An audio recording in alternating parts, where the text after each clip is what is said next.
Hi guys, this is Hero, and today I'm going to be discussing to you about the ending of a Rahu Mahadasha. Okay, why is this important? The ending of Rahu Mahadasha, if you don't know what's going on, and especially if you're not spiritually inclined in some way or another, it can be a very, very tough time for you. Okay, even if it's not a very, very tough time for you, it can still be a very tough time for you.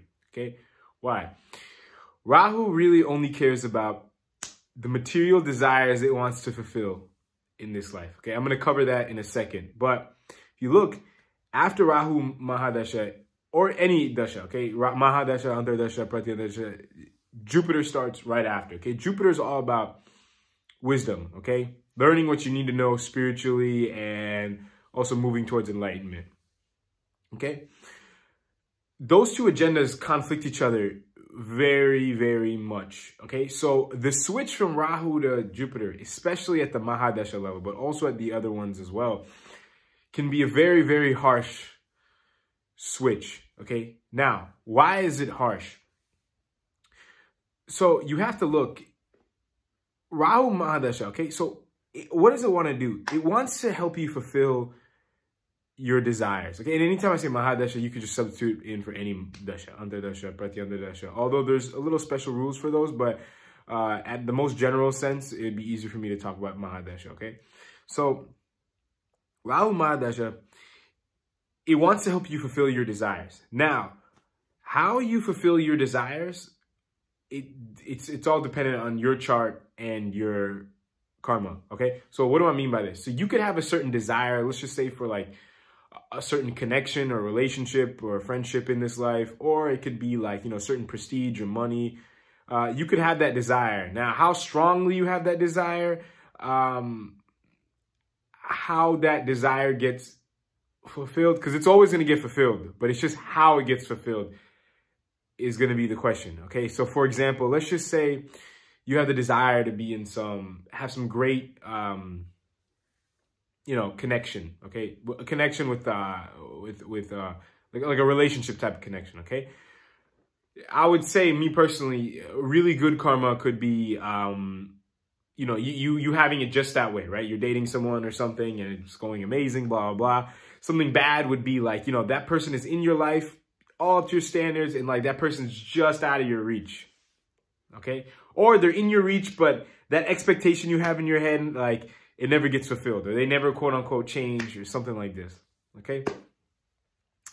Or it could be like you get that person and then they're just gone, okay? So how it all plays out, it's all dependent on your karma, okay? Rahu, like you sign everything that's going on in your Rahu, especially Mahadasha, you signed up for that thing, or all of it, like before you were even born, okay? That's just one thing you want to keep in your head. Now, if you don't know what's going on, Rahu can kind of really influence your thinking and actions a lot, okay?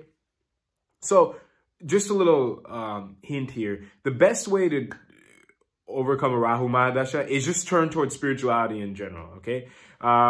Whatever's going to happen during that period, whatever desires are going to come, they're going to come. But what happens is usually Rahu, it also depends on your chart also, but it could get you overly attached to how those desires get fulfilled. So I just gave you a few explanations on how they could get fulfilled. Now, if you have certain attachments to how they specifically get fulfilled, that's where the problem is going to start most of the time, okay?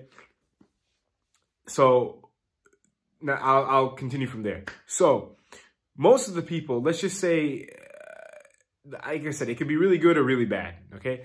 But like sometimes not, your relationship doesn't always end in disaster or long-term marriage or something like this. But what happens is okay, for a Mahadasha, it's like usually the pain starts about 2 to 3 years before it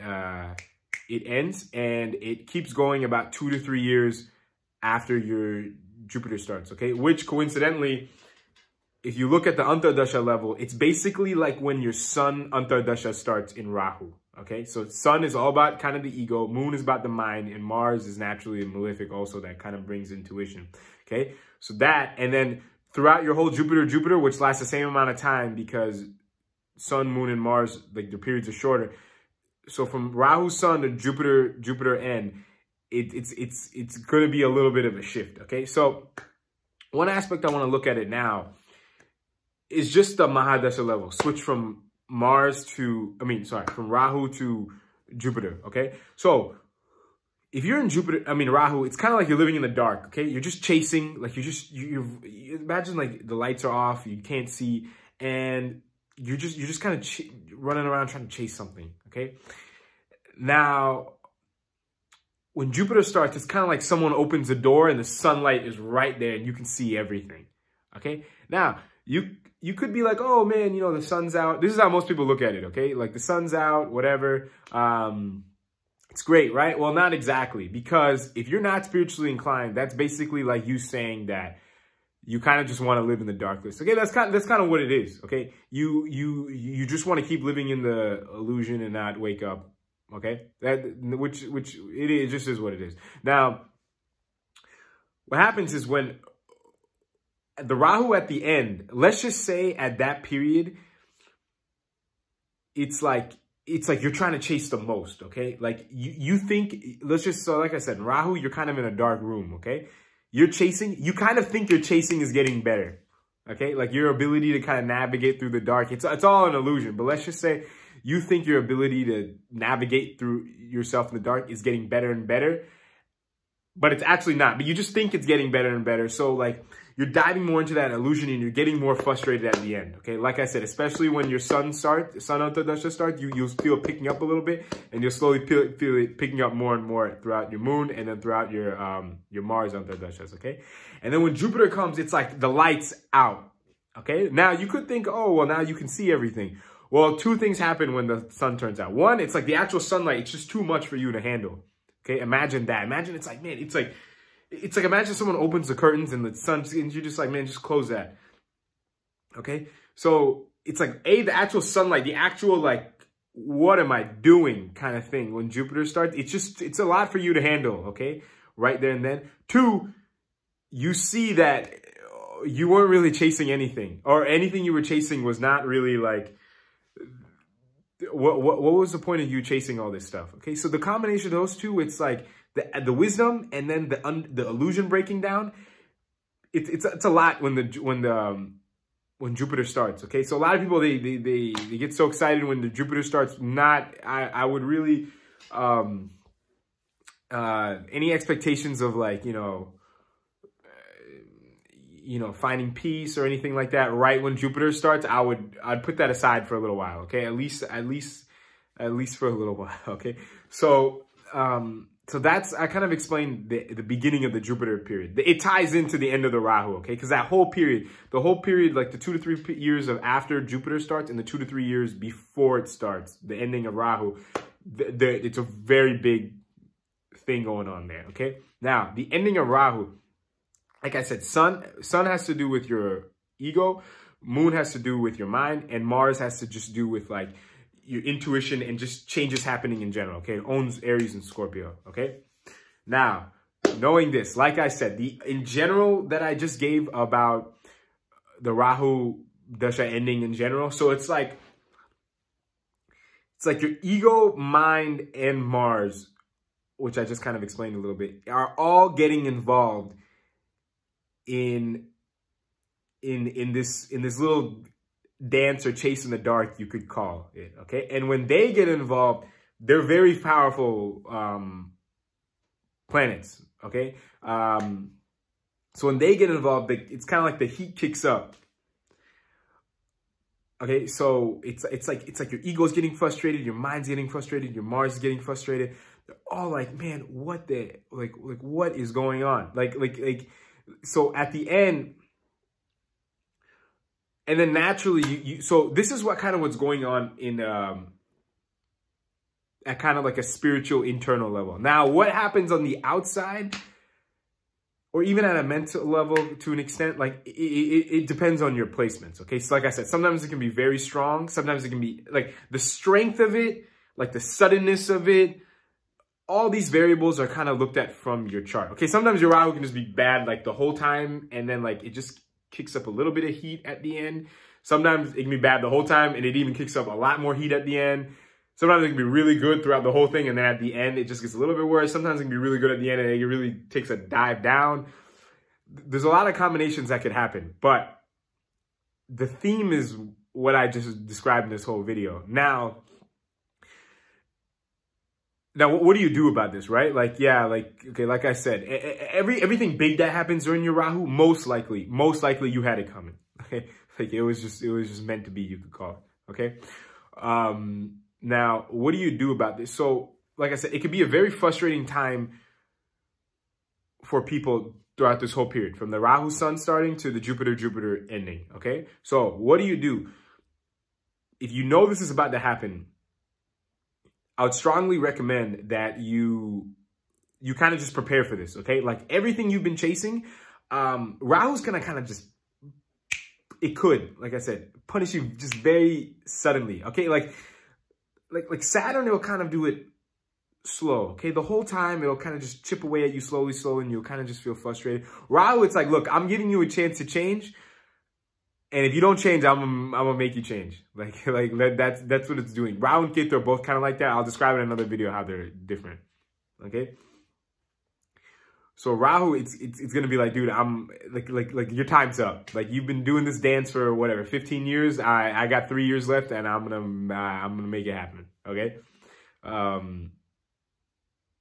So that's yeah. You'll start to feel like during your Rahu Venus Saturn, you'll start to feel a little bit kick in also. You'll start to feel when it kicks in, it'll be somewhere around that general time period. But when it kicks in, it's like now it's really time to change. Okay, and the best thing you do, it's not necessarily change from externally, although it could be more changing internally. Let's just say Rahu has blessed you with really nice relationship. Okay, this is the #1 desire of most people. Okay, everyone wants that perfect person. Okay, let's just say Rahu kind of gives you that. Okay, what you could do, you don't necessarily have to throw them out, like just be like, oh, I have to detach.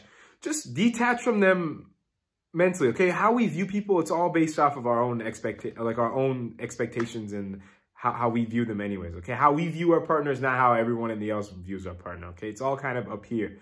So so anything Rahu kind of has gifted you, or that's kind of, it's frustrating you with it, I'd kind of change your perception of those things, okay? So let's just say Rahu, regardless of what it does, okay? It could give you a super nice career and lots of money and stuff, or it could constantly have you chasing it, or it can constantly keep giving you and taking away. Whatever it does, just detach from it, okay? Now, it could be a little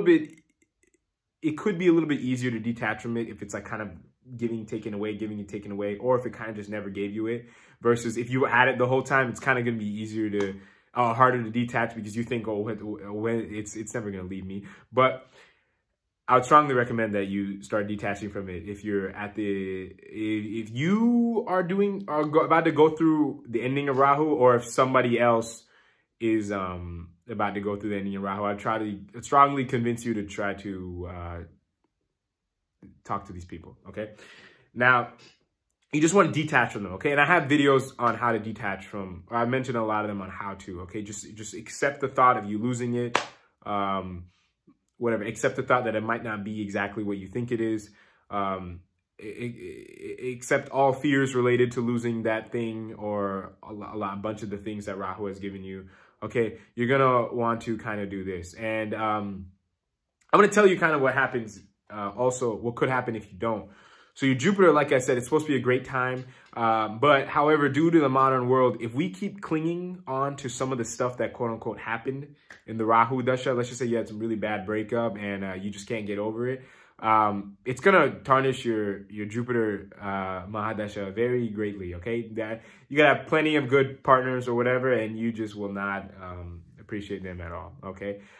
So it can affect you. So if you don't do it, you might just think, oh, it's over, whatever. No, it could keep going, okay? That lesson kind of hasn't been learned yet, okay? So, yeah, because like I said, Jupiter, it's kind of going to try to bring you more wisdom and all this and make you learn and stuff like that. So if you haven't learned, then It's going to have you kind of learning the whole time, okay? So you're not going to get as good of gifts during Jupiter Mahadasha, and if you do, you're not definitely going to be able to appreciate them. And so that's what happens if you kind of went through it and you kind of put it behind you, kind of just thinking it'll be over one day. Most likely it won't. Also, if you're at the beginning of Rahu Dasha, or you haven't started it yet, this is a great time to prepare, because if you kind of detach slowly while going throughout it, definitely, regardless of what happens externally, definitely at an internal level, it will be less, like your pain at the end, okay? But you might be thinking, oh, well, how do I know if I'm not, if I have pain, I'll just go through it. Well, you could say that, but I know plenty of people that have had a lot of pain at the end of the Rahu Dasha, and that could have been avoided greatly by just kind of just detaching up here, just slowly throughout, okay? And just advancing yourself spiritually instead of getting caught in the cloud. I know Rahu can be very tempting, okay? But like I said, if you're watching this video and you just started, or you're about to start, maybe you're in the middle, whatever, you're just not at the end yet, I would take this as a huge sign to start detaching from all the things. And you'll get this voice growing in the back of your head. Like, hey, look, like I'm getting all this stuff, or I'm chasing all this stuff, but I should probably maybe detach from this a little bit, okay? So I'd strongly recommend you do that. It'll turn out the best. Like I said, the shift from Rahu to Jupiter, it's arguably one of the harshest shifts of dashas in the whole Vimshottari Dasha system, okay? So don't take this lightly, okay? Yeah, so that's that. If you have any questions or comments, let me know. I'm trying to think if I missed anything. I don't think I did. I covered the basics, and I'm already at about to hit 17 minutes. So, yeah, just don't get caught. Your soul has desires when it comes here. That's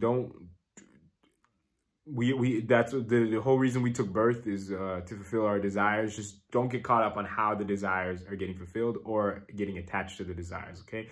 Or else it could lead in disaster. Okay, so until next time, guys, talk to you guys later, and thanks for watching.